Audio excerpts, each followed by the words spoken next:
Բարև ձեզ հարգելի հեռուստադիտողներ։ Հայորդիներ հաղորդաշարի այսօրվա հաղորդումը նվիրված է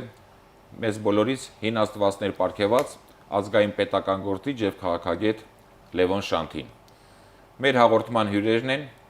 Գիտությունների ազգային ակադեմիայի Մանուկ Աբեղյանի անվան գրականության ինստիտուտի առաջատար գիտաշխատող բանասիրական գիտությունների դոկտոր Սուսաննա Հովհաննիսյանը եւ Խաչատուր Աբովյանի անվան հայկական պետական մանկավարժական համալսարանի հայոց պատմության ամբիոնի դոցենտ պատմական գիտությունների տեխնացու Խաչատուր Ստեփանյանը։ Բարի գալուց, շնորհակալություն հրավերը ընդունելու համար։ Հարգելի հեռուստադիտողներ, այժմ դիտենք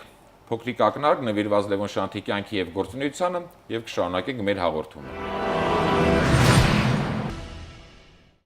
Լևոն Շանթը Լևոն Նահաշպետյան ծնվել է Կոնստանտնոպոլսում 1869 թվականի ապրիլի 6-ին։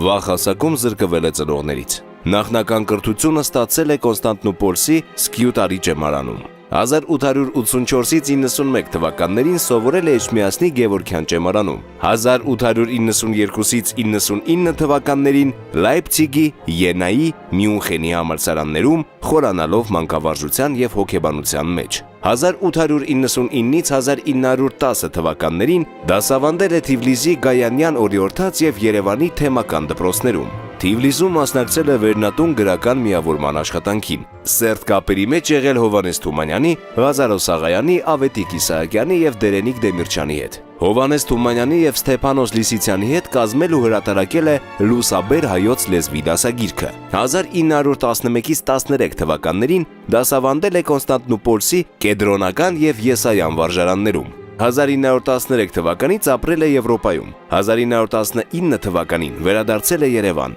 Հայաստանի առաջին հանրապետության խորհրդարանի փոխնախագահ էր։ 1919 թվականին ստորագրել է հայերենը պետական լեզու ճանաչելու մասին օրենքը։ 1920 թվականի հուլիսին Մոսկվայում բանակցել է խորհրդային Ռուսաստանի հետ։ Նիկոլ Աղբալյանի հետ հիմնել է համազգային մշակութային եւ կրթական ընկերակցությունը, ապա 1930 թվականին Բեյրութում Նշան Փալանչյան ճեմարանը։ Մահացել է 1951 թվականի նոյեմբերի 29-ին Բեյրութում։ Երևանի թիվ 4-րդ դպրոցն անվանակոչվել է նրա անունով, թողարկվել է Շանթին նվիրված նամականիշ։ Տիկին Հովհաննիսյան, Լևոն Շանթը իր գործունեության հենց սկզբից մեր ժողովրդի գրական, մշակութային կյանքի ազգային ազատագրական պայքարի այն ժամանակ նորաստեղծ Հայաստանի առաջին հանրապետության կազմավորման այդ ողջ գործընթացների առաջամարտիկներից էր կամ առաջին դիրքերում էր։ Խնդրում եմ ձեր գնահատականը տաք այդ ուղղությամբ։ Այո, դուք իրավացի եք եւ ոչ միայն։ Բոլորիս հայտնի է, որ այդ ժամանակաշրջանը լի էր մեծ հայերով եւ այդ մեծ հայերից հայրենասեր ազգային գործիչներից մեկն էլ Լևոն Շանթն էր, ինչպես նրա մտերիմ ընկերներից մեկը Նիկոլ Աղբալյանը կասեր, նրանք նաեւ վերնատան բոլոր այն տաղանդավոր վեցնյակը մտավորականները հայ հասարակական կյանքի աղն էին, որոնք գույն էին տալիս, որոնք ավելի պայծառ ու լուսավոր էին դարձնում հայ հասարակական կյանքը։ Եվ Շանթի դերը ինչպես հայ գրականության պատմության, այնպես էլ հայ մշակույթի պատմության, հայ ազգային պատմության մեջ անուրանալի է։ Եվ նա նույնպես, ես գիտեք, այդպիսիներին նախախնամությունը երբեմն խնայում է։ Շանթը կարող էր լինել այն զոհերից մեկը, այն նահատակներից մեկը, որոնք 1915 թվականի Եղեռնի զոհը դարձան։ Եվ Շանթը ուներ մի առանձնահատկություն, որ իր մեջ ներառում էր մի շարք, բազմաբնույթ էր նրա տաղանդը, մի շարք տաղանդներ, նաև հրաշալի մանկավարժ էր։ Նրա դասագիրքը լավագույնն է Թումանյանի եւ Լիսիցյանի հետ Լուսաբեր դասագիրքը մեր մանկավարժության պատմության մեջ եւ կարծում եմ առ այսօր չգերազանցված։ Նա հրաշալի գրող էր, բանաստեղծ, արվեստագետ եւ նաեւ ազգային գործիչ։ Եվ ամփոփելով այդ ամենը իր մեջ, հետաքրքիր է, որ նախախնամության կամքով գրագետը, ինչպես ինքը կասեր, գրողը փրկեց ազգային գործչի կյանքը։ Մինչև հին աստվածների ասպարեզ գալը, բեմադրվելը Բաքվում եւ նրա մասին գրական զրույցները Թիֆլիսում, որոնց հեղինակը կազմակերպիչը Հովհաննես Թումանյանն էր, նրա մտերիմ ընկերներից մեկը, հայտնի վերնատան ղեկավարը, այսպես ասած, Շանթը համարում էր, որ ինքը որպես գրագետ, որպես գրող գնահատված չէ։ Հին աստվածների պես ուրիշ ոչ մի գործ մեր իրականության մեջ տասական թվականներին չի ունեցել այդպիսի մասսայականացում, այդպիսի ոգևորություն ու խանդավառություն չի առաջացրել։ Երբ Թումանյանը կազմակերպեց գրական դատ հին աստվածների մասին, իսկ այդ դատերը դրամով էին, այսինքն հասարակությունը տոմս էր գնում, որպեսզի այդ դատերին ներկա լիներ եւ հետաքրքիր է հենց Շանթի մասին նյութերում հայտնաբերվեց, որ այդպիսի մի գրական միջոցառման գնալու տոմսը արժեր նույնքան, որքան սրճարանում սուրճ խմել, խմորեղեն եւ այլն։ Եվ գրական երեկոների նկատմամբ հետաքրքրությունը բավականին վիթխարի ուշագնացության դեպքեր են եղել այդ դատի ընթացքում, այնքան մեծ է եղել հետաքրքրությունը հին աստվածների նկատմամբ։ Կային դատավորներ, դատախազներ, դատապաշտպաններ, բոլոր այսպես ասած կարգերով, եւ երբ դատը լինում է հասարակության պահանջով, պետք է այն կրկնվեր։ Շատ վիճելի հարցեր էին առաջացել, որից հետո առաջանում է դատից հետո։ Դատից հետո ֆելետոններ են տպագրվում ժամանակի թերթերում, օրինակ Սալմանը որոշում է բաց նամակ հղել Շանթին, թե վերջապես ինչ ես նստել Եվրոպայում, արի մեզ բացատրի, ինչ ես գրել, որ մենք հասկանանք, թե չէ ամեն մեկը մի բան է ասում եւ մենք այսպես ոչինչ չենք հասկանում, իսկ իմ գրպանը արդեն չի ներում այդ միջոցառումներին գնալու, մանավանդ որ կինս, քենիս եւ այլն բոլորը պահանջում են, որ գնանք, նրանից հետո էլ նրանց պիտի հյուրասիրեմ, մի խոսքով ես քո հին աստվածների պատճառով պարզապես սնանկացա։ Եվ այդ գումարները Թումանյանը հավաքելով, ինչպես նաև Բաքվում բեմադրության հաջողության պայմանավորված մի պարկ ոսկի հասնում է Պոլիս։ Մինչ այդ Շանթը կարծում է, կրկնում եմ երևի, որ ինքը այնքան էլ գնահատված չէ։ Ասում է մի օր մտա ազատամարտի խմբագրություն եւ ընկերներս արջևս դրեցին Թիֆլիսի լրագրերը ու ասացին Շանթ, այս ինչ ես արել, ամբողջ Կովկասը քեզնով է զբաղված։ Ես ասում եմ այնքան ուրախացա, թերթերը տարատուն ամբողջ գիշեր կարդացինք, 1-2 օր անց ստացա մի պարկ ոսկի։ Եվ ոգևորված արվեստագետի իմ կոչումով որոշեցի գնալ արվեստների հայրենիք Եվրոպա։ Ես այդ պահին ասում եմ, երբ գնում էի, մտքովս անգամ չէր անցնում, որ ես հեռանում եմ ոչ թե Պոլսից, այլ իմ մահից, որովհետև ընդամենը ամիսներ անց, դա 13 թվականն էր վերջերը, ընդամենը ամիսներ անց իմ բոլոր ընկերները դարձան Եղեռնի զոհեր։ Այսինքն հին աստվածները փաստորեն Հին փրկեց Շանթի աստվածները կյանքը։ ինքը այդպես էլ խոստովանում է, ասում է, հին աստվածները, նրա ընկերների վերաբերմունքը, իսկ Թումանյանը միշտ աշխատում էր Շանթի բացակայությամբ տարածել նրա ստեղծագործությունը, փրկեց նրա կյանքը մեկ անգամ։ Եվ երկրորդ անգամ նրա կյանքը պատահաբար փրկեցին հայ հեղափոխական դաշնակցականները, սա էլ հետաքրքիր է, որ նրանք նա եղել է մահապարտ։ Դա էլի ձեր ասած նախախնամությունը։ Այո, նախախնամությունը, գիտեք, մահապարտի պես նա սպասում էր մահվան, երբ Չեկայի բանտախցում նստած Նիկոլ Աղբալյանի հետ միասին, հանկարծ լսում է, որ գնդակահարում են դրսում, նրանց մեջ էր նաև Համազասպը, եւ ինքը արդեն սպասում էր իր մահին։ Բայց օրեր անց մի խոսքով բարեբախտաբար կարողանում են նրանց ազատել եւ անգամ այն պահին, երբ բանտախցից պետք է դուրս գային, բոլշևիկները մի վերջին անգամ պատուհանից կրակում նոր են հեռանում եւ այդտեղ էլ պատահաբար է փրկվում նրա կյանքը, ինչպես որ գիտենք նաեւ վերջում իհարկե փախուստի պահին, երբ տիկերից լաստեր են պատրաստում, լաստերի միջոցով անցնում Արաքսը, Ռուբենի եւ մի քուրդի բարեկամության միջոցով կարողանում են քրդական տարածքներով հասնել ուրեմն Թավրիզ, այնտեղից նոր։ Այսինքն կարող ենք իրավամբ նախախնամությանը շնորհակալություն հայտնել։ Այո։ Մեր Լևոն Շանթի կյանքը երկու անգամ առնվազն փրկելու եւ հետագա կյանքում նրան գործունեությունը շարունակել տալու հնարավորության համար։ Նախախնամությունը գիտեր նրա անելիքները դեռ։ Պարոն Ստեփանյան, Լևոն Շանթը փաստորեն մեր հանրությանը, մեր ժողովրդին առավելապես հայտնի է որպես գրող, որպես դրամատուրգ, այսինքն հայտնի է իր գրական ստեղծագործություններով եւ ինչ որ առումով նաեւ որպես դիվանագետ։ Այո։ Սակայն ցավոք պետք է նշել, որ Շանթի քաղաքական ուղղվածության հրապարակախոսական ժառանգությունը ընդհանուր առմամբ մոռացության է մատնված կամ չի հիշվում, մինչդեռ նա Շանթը հեղինակ է քաղաքագիտական արժեքավոր երկու հիմնարար աշխատության եւ դրանցից առաջինը ազգությունը հիմք մարդկային ընկերության, այս հիմնարար աշխատության կխնդրեի այս աշխատությունը ներկայացնեիք, որպեսզի մեր հերոստատիտողները նաև տեղեկանան, որ Լևոն Շանթը ոչ միայն հին աստվածների հեղինակ է, այլև նաև մեծարժեք քաղաքագիտական աշխատությունների հեղինակ է։ Այո, Լևոն Շանթը մեծարժեք քաղաքագիտական աշխատությունների հեղինակ է, որոնք այսօր արդիական են։ Ազգություն հիմք մարդկային ընկերության աշխատությունը ի սկզբանե հրատարակվել է Հայրենիք ամսագրում 22-23 թվականներին, ինչ է ազգությունը վերնագրով։ Եվ այդ ժամանակաշրջանում, երբ որ ընկերաբանական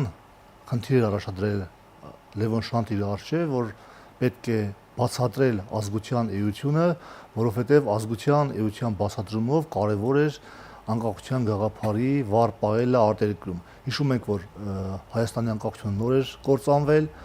բավական լուրջ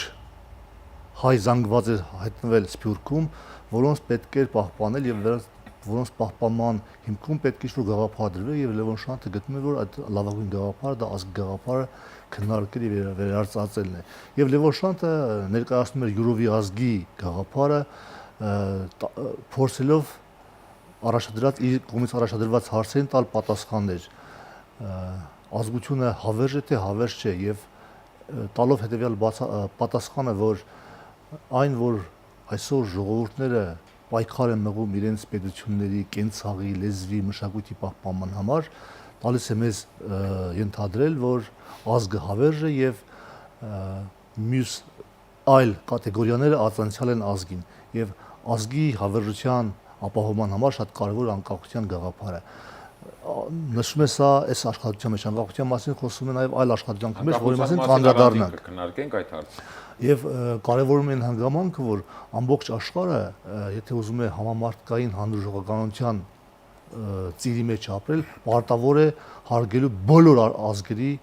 իրավունքը՝ մեծ, փոքր, ուժեղ, թույլ։ Ազգին բնորոշելիս Լևոն Շանթը տալիս է մի քանի բաղադրիչներ՝ արյան կապ, բնաշխարհ, պատմություն, մարդաբանական, ծագումնաբանական կառուցվածք եւ այլն, եւ որոշ լրացուցիչ բաղադրիչները, որոնց մեջ կարևորում է լեզուն։ Եվ շատ գեղեցիկ է բնութագրում, որ լեզուն ինքը ներկայացնում է ազգի հոգեբանական ամբողջ էությունը, լեզվի տոնայնությունը, նախադասության բառակապակցությունների շարահյուսությունը, ամբողջ այդ լեզվի տեքստի կառուցվածքը բնութագրում է ազգին։ Ազգ կարող է լինել կարգապահ, բարոյական, կարող է լինել քնարական, եւ այս լեզվի բնութագրումով փորձում է ներկայացնել ազգի հոգեկան էությունը։ Այլ ազգերի մոտ գուցե տարօրինակ չի, որ դրամատուրգը հանկարծ դառնում է քաղաքագետ եւ քաղաքագիտական աշխատություններ գրում, բայց մեր պարագայում, մեր ժողովրդի ճակատագրի պարագայում գուցե դա նաեւ Լևոն Շանթի ազգի վերաբերյալ իր ուսումնասիրությունը հետաքրքիր վերլուծության է ենթարկել Սփյուռքում գործող մեկ այլ ականավոր հայ քաղաքական գործիչ պատմաբան Գառնիկ Ջոզալյան, եւ ինքը այդ հարցի պատասխանը տվել է, որ քանի որ այդ ժամանակ անհրաժեշտ էր ժողովրդին աշխարհասփյուռ հայությանը մի գաղափարի շուրջ համախմբել, Լևոն Շանթը հարմար գտավ, որ լավագույն գաղափարը դա ազգն է եւ ազգի հարատեվության ապացուցումը, մատուցումը աշխարհասփյուռ հայությանը։ Հետաքրքիր է, որ իսկապես Շանթը իրեն ավելի արվեստագետ էր զգում եւ երբ նրան նշանակեցին Հայր Աբրահամից հետո պարլամենտի ղեկավարի դերում, նա իրեն սկզբում լավ չէր զգում։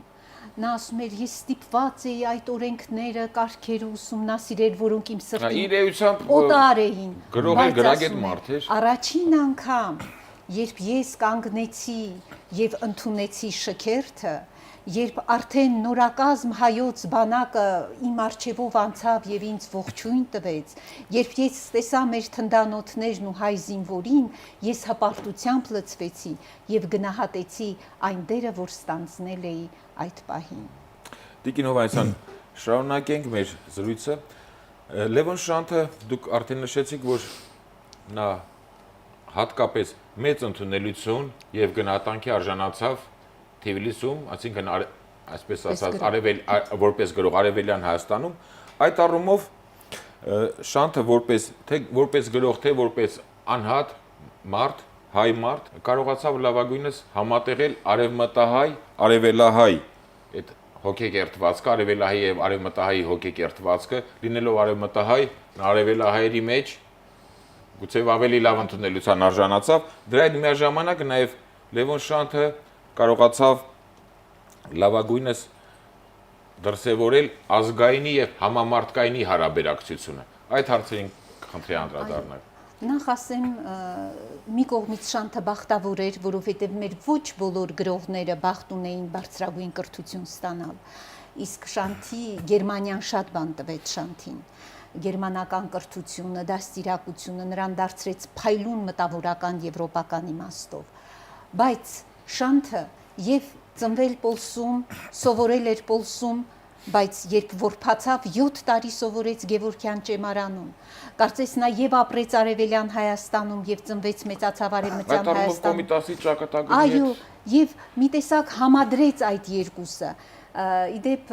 Թումանյանը, որին նա միշտ նայում էր սիրահարված ընկերոջ աչքերով, արտակարգ շատ էր սիրում Թումանյանին, Թումանյանը միշտ զայրանում էր, երբ նա ամեն անգամ չէր հասցնում այստեղ աշխատանք գտնել անմիջապես Եվրոպա։ Եվրոպայում իրեն չէր գտնում, կարոտում էր Կովկասը, ժողովրդին, հայրենիքին եւ միշտ կրկնում էր երևի թե սիրելու համար հեռանալ է պետք։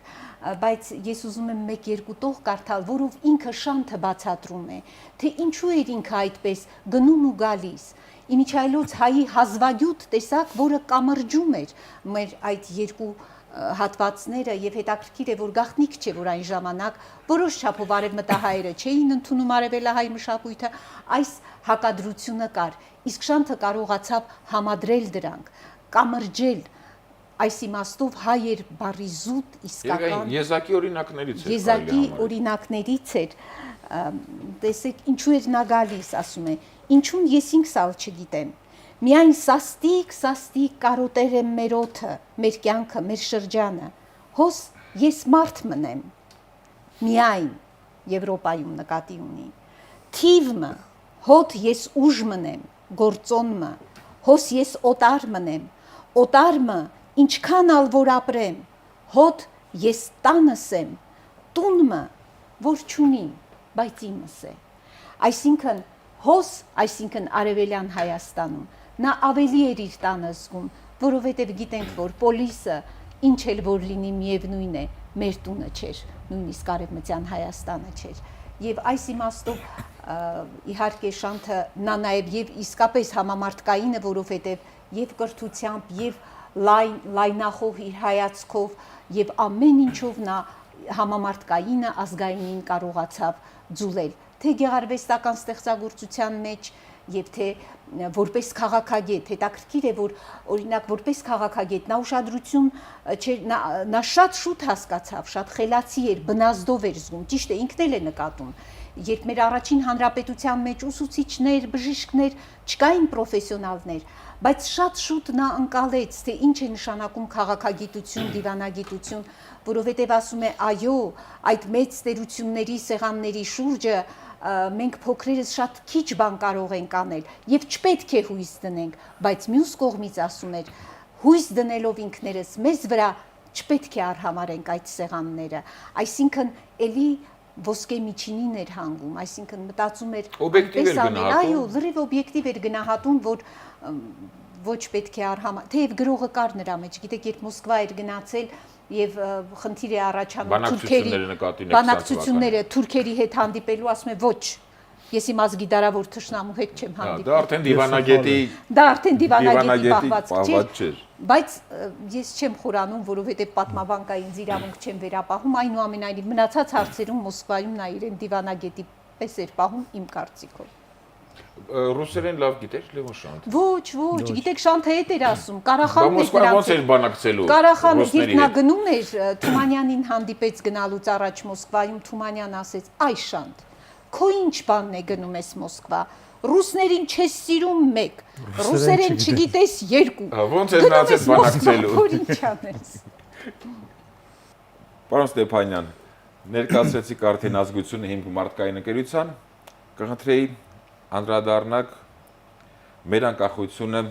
այս երկրորդ հիմնարար աշխատությանը, մեր հստատիտողներին ցուցադրենք մեր անկախությունը այս հիմնարար աշխատությունը, որտեղ այս ամբողջությամբ մինչև վերջ Լևոն Շանթը տալիս է անկախության թե գաղափարական եւ թե գործնական պահանջի անհրաժեշտություն, այդ ամենը հիմնավորում մեր ժողովրդի համար, մեր ժողովրդի թե քաղաքական, տնտեսական, մշակութային եւ մյուս բոլոր բնագավառների առումներով։ Շանթի մեր անկախություն աշխատությունը դասական գիրք կարող է լինել մերօրյա քաղաքական գործիչների համար։ Սա սկզբից ֆիքսենք։ Մեր անկախություն աշխատության մեջ հեղինակը նախ ներկայացնում, որ անկախությունը որևէ մեկին չի նվիրվում։ Անկախությունը դա նվաճում է, հարատև պայքարի արդյունք է։ Դա կարող է տևել 1 տարի, 2 տարի, 2 տասնամյակ, 2 դար, բայց առանց պայքարի անկախություն ձեռք բերելը գրեթե անհնարին է։ Եվ անկախությունը կարող է բխել քաղաքական իրավիճակից։ Կարող է լինել այնպիսի իրավիճակ, որ անկախությունը լինի հարաբերական, խիստ հարաբերական, նույնիսկ դաշնակցային փոխհարաբերությունների կառուցվածքում եւ որոշ դեպքերում կարող է այնպիսի իրավիճակ, որ անկախությունը ձգտի հասնի մինչեւ բացարձակի, համեմատության մեջ բացարձակի եւ տվյալ այդ քաղաքական իրավիճակից բխած անկախությունից ելնելով չպետք է հրաժարվել անկախության գաղափարից ընդհանրապես։ Անկախության գաղափարը, եթե քաղաքական իրավիճակը պահանջում է, որ պետք է լինի անկախությունը ցածր մակարդակի վրա, պետք է հարմարվենք դրան։ Եթե քաղաքական իրավիճակը պահանջում է, որ հնարավորություն է տալիս ավելի բարձր կարգավիճակով անկախություն ունենալ, ուրեմն պետք է ձգտել դրան։ Այսինքն անկախությունը դա գերակա արժեք պետք է լինի ընդհանրապես։ Եվ աշխատության մեջ Լևոն Շանթը անկախությունը փորձում է ներկայացնել տարբեր իրողությունների համեմատաբար, օրինակ անկախություն եւ քրիստոնեություն եւ հայ ժողովրդի օրինակով բացատրում, որ հայ ժողովրդի պատմության դեպքում պայքարը հանուն անկախության եւ պայքարը հանուն քրիստոնեության գրեթե համատեղելի են։ Պայքարելով հանուն անկախության մենք պայքարել ենք հանուն քրիստոնեության եւ հակառակ պայքարելով հանուն քրիստոնեական կերոնի պայքարել ենք անկախության։ Խոսելով մեր անկախության մասին հետաքրքիր մեկ նախադասություն ունի գրած Շանթը, ամբողջ հայոց պատմությունը հայ ժողովրդի անկախության համար մղված պայքարն է։ Սպառիչ արդեն աքսոմատիկ բնույթի հայոց պատմությանը մեկ նախադասությամբ տիպիկ բնութագրում է դրվել եւ մեխը դրել հենց անկախության գաղափարը։ Հետաքրքիր վերաբերմունք ունի Շանթը անկախությունը մերժողների հանդեպ։ Նա բերում է երկու խումբ մերժողների, որոնք այսինքն բոլոր կողմերին անդրադառնում է, ոչ մեկին չի անտեսում։ Անկախությունը մեզ պետք չի, որովհետև մենք իզոլուշ ենք անկախ ապրելու։ Սա մեկ տեսակն է, մյուս տեսակն էլ առաջ էր քաշում գոնե մեկի հովանու տակ կիսանկախ վիճակը եւ այդ երկրորդ խմբի տեսակետ արտահայտողները բնականաբար հանգում են Ռուսաստանի կողմնորոշմանը, որովհետև իրենք ասում են, եթե մենք Թուրքիայի ճանկից փախնենք, Ռուսաստանի ճանկից չեն կարող փախչել, ավելի լավ է Ռուսաստանի ճանկի մեջ ապրենք։ Շանթը նշում է, որ ելնելով բոլոր երկրների հետ, հարևանների հետ հարաբերություններ ունենալու կարևորությունից, այնուամենայնիվ չպետք է երբևիցե հրաժարվել անկախության գաղափարից։ Թեկուզ Թուրքիայի հետ հարաբերություններում եւ թեկուզ մեզ համար նախընտրելի Ռուսաստանի հետ հարաբերություններում եւ մենք անկախության գաղափարի բացարձակացման եւ անկախության գաղափարի արժևորման դեպքում, որ հարևանների հետ կարող ենք իսկապես լուրջ հավասարի հետ փոխհարաբերություններ ունենալ։ Հետաքրքիր ձևով ներկայացնում հայ-վրացական, հայ-ադրբեջանական փոխհարաբերություններ անկախության տեսակետից։ Շանթը գրում է, որ Հայաստան եւ Վրաստանը փոխադարձ հարգանք պետք է ունենան միմյանց անկախության հանդեպ։ Մեկի անկախության կորուստը նշանակում է մյուսի անկախության կորուստ։ Օրինակ, եթե թուրքերը գրավեցին Լորին եւ Դիլիջանը, դա նշանակում է որ գրավել է նաեւ Թիֆլիսը եւ Վրաստանը, նույն Հայաստանի հավասար պետք է շահագրգռված լինի Հայաստանի Մնում է վրացիները տարածքների հասկանան այդ անկախության։ քանը։ Եվ ցավոք նշում որ ցավոք սրտի վերած քաղաքական վերնախավը դա չի ընկալում։ Ինչ վերաբերում է Ադրբեջանին, որ նույնպես արդիական այդ մտքերը, Ադրբեջանի վերաբերմունք Հայաստանի հանդեպ պայմանավորված է Թուրքիայի վերաբերմունքով։ Թուրքիան ոնց կուզի, Ադրբեջանը այդպես կանի։ Եվ Հայաստանի անկախությունը Ադրբեջանի հետ հարաբերություններում պայմանավորվում է Թուրքիայի հետ ունեցած հարաբերություններով։ Հարգելի հեռուստադիտողներ, այժմ ծանոթանանք Լևոն Շանթի մի քանի ասույթներին եւ կվերադառնանք տաղավար։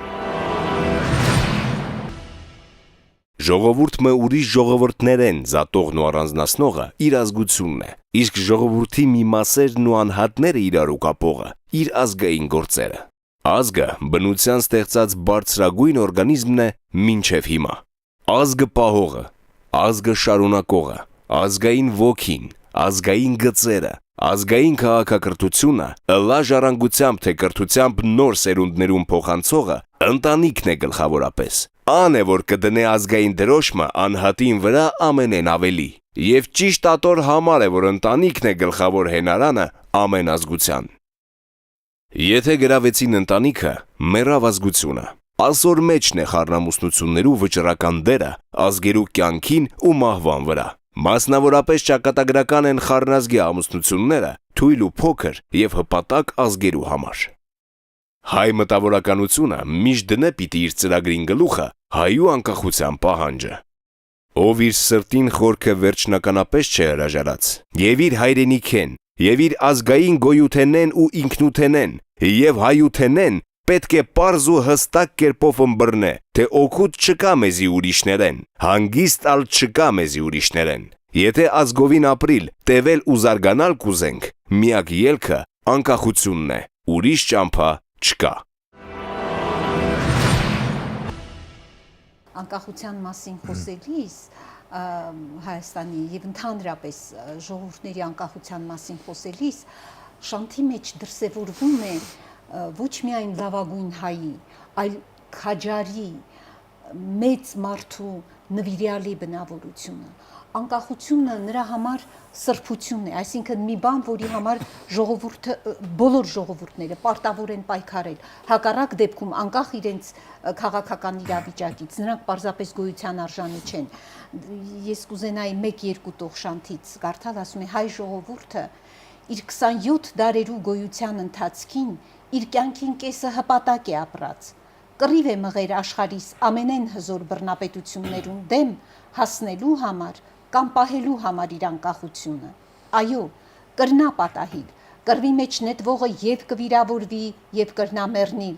բայց մեռնելեն վախեցող ժողովուրդը ոչ կրնա ապրիլ ու դիմանալ, ոչ ալ իրավունք ունի ապրելու, իբրև ուրույն գոյություն, իբրև ջոկ անհատականություն, եւ իր վախովը անչազատվիր մեռնել է, միայն կմեռնի քաշքշվելով, հյուծվելով, արհամարվելով ու ոտքի տակ երթալով։ Այսինքն, եթե ժողովուրդը ընդհանրապես ունի արժանապատվության զգացում, անկախ ինքը ինչ իրավիճակում է, կիսանկախ է, հովանավոր ունի, չունի, նա պետք է միշտ ձգտի անկախության, որ պահին այդ ձգտումը կդադարի, նա գոյություն չի ունենա։ Նշում է, որ հայ ժողովրդի բոլոր ծրագրերի,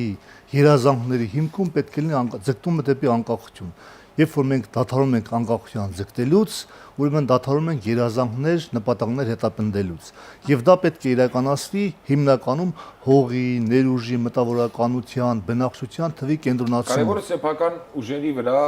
հենվելով։ Եվ շատ կարևոր է որ հողի, տնտեսական, մտավոր ներուժի կենտրոնացումը, որը ցավոք այսօր կաղում է մեր երկրում։ Այս առումով նույնպես արդիական է Շանթի խոսքերը։ Պետք է դրանք կենտրոնացնենք, որպեսզի ձգտենք իրական անկախության, դառնանք իրական անկախ երկիր եւ ազգ։ Տիկին Հովհաննիսյան, Լևոն Շանթը իր ողջ կյանքում ամբողջությամբ վերապրեց իր ժողովրդի, հայ ժողովրդի թե հերոսական եւ թե նաեւ ողբերգական էջերը, իր անձնական եսը մշտապես շահկապեց կամ անբաժան երբեք չհամարեց իր հայության ճակատագրից եւ մինչեւ մահ էլ նվիրված եղավ իրեն ծնող հարազատ ժողովրդին։ Երբ նա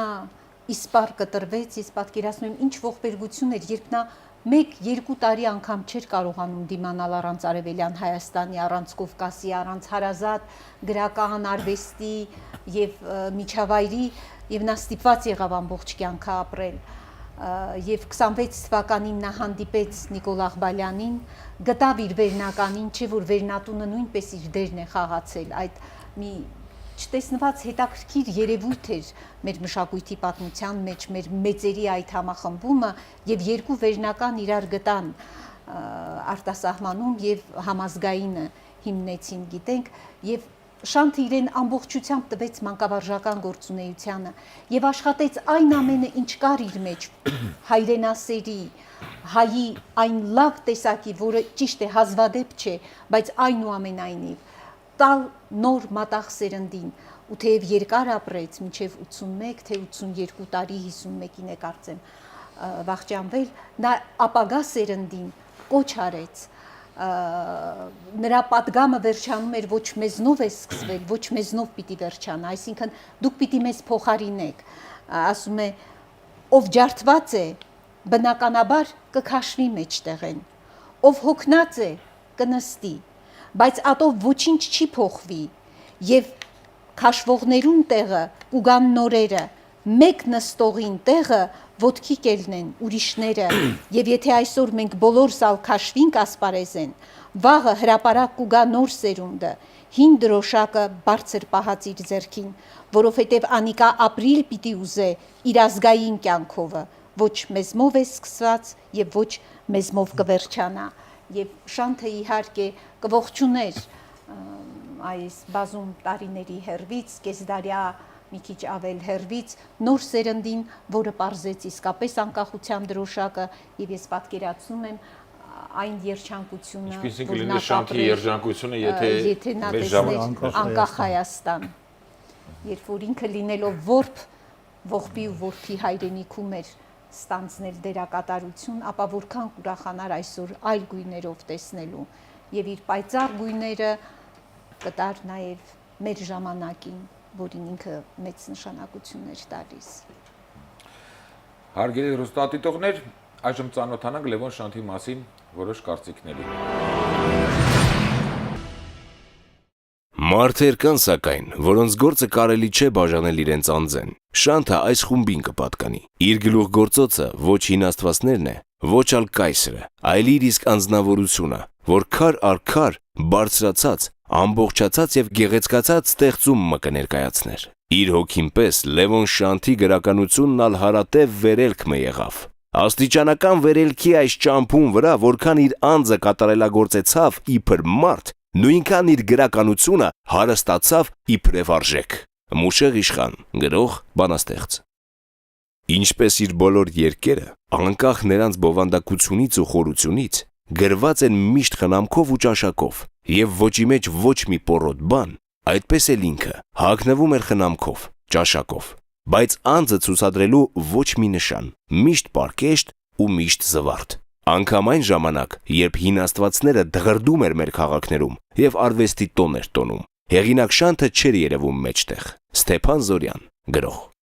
Առանց տարակուսելու կարելի է ասել, որ իբրև ստեղծագործություն Շանթը կատարյալին ձգտող արարչության ամենաբացառիկ նմուշներից է։ Եվ տաղանդի վերին այս խորհրդով է, որ նա հյուսեց գեղարվեստական անկրկնելի ու վերջավորված մի աշխարհ, ուր գործում են աստվածներ, մարդիկ, ժամանակ, որոնք իրերի շարժումը տանում են դեպի ոգու եւ բանականության հաղթանակը։ Սերգեյ Սարինյան, գրականագետ։ Կեսդար աշխատիլ ու իրեն պաշտպան, մտերիմ ընկեր ունենալ սեփական տաղանդը միայն։ Իրավոր հերոսական է քիչմը։ Հակոբ Օշական, գրող։ Հարգելի հեռուստադիտողները, այսպիսին է Լևոն Շանթը, ում դրամատուրգի ոսկե գրիչը ստվերում թողեց ազգային եւ քաղաքագիտական հրաժարակությունը։ Հաջորդ հաղորդմանը կներկայացնենք մեր ամենից սիրելի բարեգործներից մեկին, Ալեքսանդր Մանթաշանցին, առայժմ այսքանը, ճանաչենք հայրենիներին։